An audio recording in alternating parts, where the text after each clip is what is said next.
नमस्कार दर्शक बंधु आज हूँ अक्टोबर मास 3 तारिख शुक्रवार। चलतु नजर पकेबा देश विदेश प्रमुख खबर गुड़िक पूर्व चैनल नुआ थिले चैनल को सब्सक्राइब करी पाखर आसुवा बेल आइकन को ऑन करी रखंतु एमिति लेटेस्ट न्यूज सर्वप्रथमे देखिबा पई। तेबे आसंतु आज दिनर गुरुत्वपूर्ण खबर गुड़िक नजर पकेबा।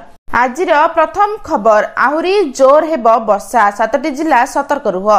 प्रबल अति प्रबल वर्षा नहीं 7टी जिला को रेड अलर्ट जारी करछि पाणीपाग विभाग।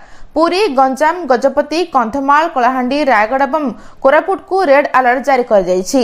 गतकाल ठारू बंगोपसागर स्पष्ट लघुचाप फल राज्यर विभिन्न अंचल में प्रबल वर्षा होछि। आज भोरू टुनसुटी सांग को विभिन्न अंचल में तुहाकुथुआ वर्षा हेबारे लागिछि एवं पारादीप गोपालपुर मध्य आंध्रा उपकूल को अतिक्रम करने संभावना रही। अवपत प्रभाव में आज और आसंताकाली सकाळ जाए राज्य में बड़ वर्षा सह पवन बहबार संभावना रही। प्रभाव में पूजा तोरण सहित पेंडाल गुड़िक प्रभावित होब। सेपटे आज सारा राज्य में झड़ वर्षा नहीं चेतावनी जारी होइछि। 8टी जिला को प्रबल वर्षा नहीं येलो वार्निंग जारी करछि पाणीपाग विभाग। एसबू जिले में 7 ରୁ 11 सेंटीमीटर जाए वर्षा हेबार संभावना रही एवं 40 ରୁ 50 किमी बेगर पवन बहबार संभावना रही सूचना रही। परवर्ती खबर अक्टोबर 1 ग्राहक को झटका बढ़िला गैस दर एबे एतिकी हेला दाम।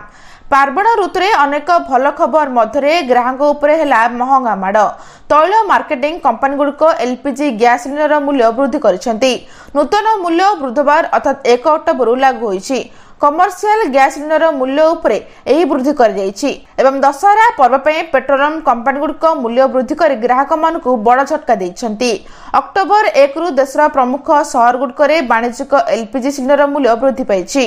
तथापि घरोई व्यवहार पे व्यवहृत 14.2 किलोग्राम सिलिंडर मूल्य कौनसी परिवर्तन होई नाही। इंडियन ऑयल कॉर्पोरेशन वेबसाइट थिबा सूचना अनुसार 19 किलोग्राम गैस सिलिंडर मूल्य 15 ରୁ 16 टंका वृद्धि कर सूचना रही। परवर्ती खबर एणिकी 100 टंकिया नोट नुहे कॉइन हेबो कारबार। भारत सरकार संप्रति राष्ट्रीय स्वयंसेवक संघ 100तम वार्षिक उपलक्षे एक स्वतंत्र 100 टंकिया मुद्रा एवं डाक टिकट जारी ऐतिहासिक पदक्षेप नहीं। यह कार्यक्रम दिल्लीर डॉक्टर आंबेडकर अंतर्जातीय केन्द्र में अनुष्ठित होता जोठारे प्रधानमंत्री नरेंद्र मोदी उभय जिनिस को मुक्त करथिले एवं एही अवसर में प्रधानमंत्री मोदी ए स्वतंत्र मुद्रा एवं डाक टिकटर गुरुत्व व्याख्या करी कहथिले जे यह केवल एक धातु खंड नुहे बरं देश प्रेम और सेवक प्रतीक बोली से कहथिले। परवर्ती खबर केंद्र सरकार वृद्धि कले रबी फसल पाई सर्वनिम्न सहायक मूल्य। केंद्र अर्थनैतिक व्यापार कैबिनेट कमिटी 2026-27 विपणन ऋतु पे रबी फसलर सर्वनिम्न सहायक मूल्य वृद्धि को अनुमोदन करिसेंती। नुआ दिल्ली रे बुधवार अनुष्ठित कैबिनेट बैठक पर गणमाध्यम को सूचना दे सूचना एवं प्रसारण मंत्री अश्विनी वैष्णव कहते चाषी मानकु सेमानक उत्पादर लाभदायक मूल्य सुनिश्चित करने पे सरकार रबी फसलर सर्वनिम्न सहायक मूल्य वृद्धि करिसेंती। तैल बीज पे सर्वाधिक क्विंटल पिछा 600 टंका एवं मसूर पे क्विंटल पिछा 300 टंका वृद्धि कर सूचना रही। परवर्ती खबर बढ़िला चिंता बंद हो यूपीआई मागणा सर्विस एणिकी देवाक पड़ो मोटा अंकर टंका। एबे साधारण एक बड़ खबर को नहीं चर्चा जो धरी खूब शीघ्र काले यूपीआई फ्री सर्विस बंद होगा जाउछि जहाँ प्रकृत में लोकों चिंता बढ़ाई देछि। हेले खबर अनुसार मुद्रा नीति कमिटी बैठक पर एक सांबादिक समय भारतीय reserve bank governor Sanjay Malhotra स्पष्ट कर यूपीआई पेमेंट इंटरनेट यूपीआई कारबार उपरे शुल्क आदाय पे कौनसी प्रस्ताव केंद्रीय बैंक सम्मुख में रखा जाए नहीं। पूर्व नीति बैठक पर सांबादिक समय गवर्नर ए प्रसंग में एक स्पष्टीकरण जारी करथिले। से कहथिले जे मु केबे कहि जे यूपीआई सबदिन पे मागणा रहइबो। मु केवल कहथिले जे एहार खर्च अछि एवं एहाकू ताहा देबाकू पड़िबो बोली से कहछंती। परवर्ती खबर 27 लाख चाषी को मिला 21तम किस्ती आपण केबे पाइबे जानंतु। प्रधानमंत्री किसान सम्मान निधि योजना अधीन हिताधिकारी चाषी माने दीपावली पूर्व सेमानकर 21तम किस्ती पाइछंती। शुक्रवार केंद्र सरकार 3टी राज्यर समस्त योग्य चाषी को प्रधानमंत्री किसान योजनार 21तम किस्ती पठाइछंती। सेप्टेम्बर 26 तारिख में केंद्र कृषि मंत्री शिवराज सिंह चौहान प्रधानमंत्री किसान योजना अधीन थिबा पंजाब हिमाचल प्रदेश एवं हरियाणा चाषी को बैंक अकाउंट को 2000 टंका लेखाएं स्थानांतरण करथिले। केंद्र सरकार केवल 3टी राज्य पर प्रधानमंत्री किसान सम्मान निधि योजनार 21तम किस्ती निर्धारित समय पूर्व जारी करिसेंती। एही 3टी राज्य होची हिमाचल प्रदेश, पंजाब एवं उत्तराखंड।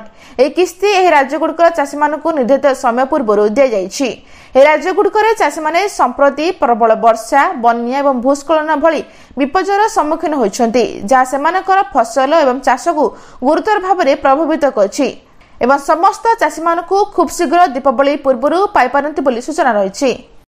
परवर्ती खबर कूटनैतिक झटका, भारत को धोखा देला रूस। विरोध सत्वे पाकिस्तान को पठाइब फाइटर जेट इंजिन। जानतु संपूर्ण मामला। भारत एवं रूसर संपर्क एपर्यंत बहुत भल रही, किंतु पुतिन एपर्यंत भारतर एक प्रमुख अनुरोध को ग्रहण कर पारिनाहांती। पाकिस्तान को तार JF-17 युद्ध विमान पे एक निर्दिष्ट इंजन आवश्यक। चीन यह युद्ध विमान तैयार करे, किंतु से एथिपाई रूस उपर निर्भरशील। भारत रूस को JF-17 युद्ध विमान व्यवहृत निर्दिष्ट इंजिन पाकिस्तान को जोगाण न करने को अनुरोध करथिला, किंतु रूस मना कर देथिला। एवं डिफेंस सिक्योरिटी एशिया प्रकाशित एक रिपोर्ट अनुसार भारत बहु दिन धरी रूस को सीधासलख पाकिस्तान को इंजिन विक्रय न करने को अनुरोध करथिला, किंतु रूस भारतर अनुरोध को अणदेखा करिछि बोली सूचना रही।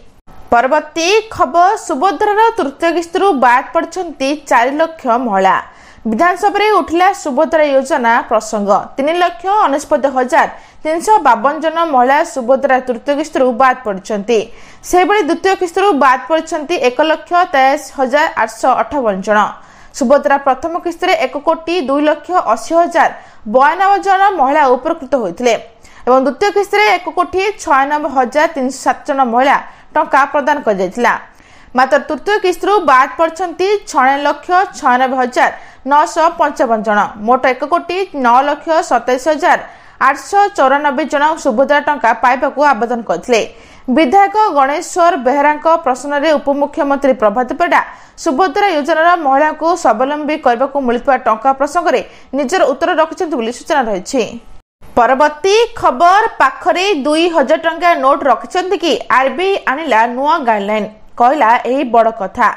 भारतीय रिजर्व बैंक 2,000 टंका नोट उपर एक बड़ अपडेट देछि। भारतीय रिजर्व बैंक 2,000 टंका नोट प्रचलन एक गुरुत्वपूर्ण ह्रास रिपोर्ट करिछि। 30 सेप्टेम्बर 2025 सुधा एही नोट गुडकर मूल्य 5,884 कोटी ह्रास पाइछि। मे 2023 रे जेतेबेले प्रत्याहार घोषणा कर सेमानकर मूल्य 3.56 लाख कोटी थिला, जहाँ वर्तमान परिस्थिति रे एक बड़ ह्रास। तथापि एही नोट गुडकर प्रचलन पूर्व प्रत्याहार पर जारी कर जायछि। तथापि 2,000 टंका नोट एबे भी आईनगत ट्रेंड स्थिति बजाय रखिछि। यार अर्थ होछि एहाकू दैनंदिन जीवन में व्यवहार कर जाय पारिबो नाही, किंतु आपण एहाकू ऋण प्रच्छेद एवं आर्थिक उद्देश्य रे व्यवहार कर जाय पारिबो बोली सूचना रही। परवर्ती खबर हार मानिला पाकिस्तान। भारत को एशिया कप ट्रॉफी फेराइला नकवी। बीसीसीआई आगे मथा नुआइला पीसीबी। शेष में हार मानिला पाकिस्तान एवं पीसीबी। टीम इंडिया फेराइला trophy. Pakistan cricket board PCB जे निज जिदरे अटल थिला शेष में तार समस्त अहंकार भांगी चूरमार होइछि। यह जानबा को मिलछि जे एसीसी एशिया क्रिकेट परिषद यूएई क्रिकेट बोर्ड को एशिया कप ट्रॉफी हस्तांतर करिछि। यह खूब शीघ्र बीसीसीआई को हस्तांतर कराजिबो। भारत सेप्टेम्बर 28 तारिख में पाकिस्तान को 5 विकेट रे परास्त कर टाइटल जीतिथिला बोली सूचना रही। आज एतिकी। दर्शक बंधु भिडियोटी भल लगे चैनल को गोटे लाइक करी सब्सक्राइब करी शेयर करबा जम्मा भी भूलंतु नहीं। रहुछि नमस्कार।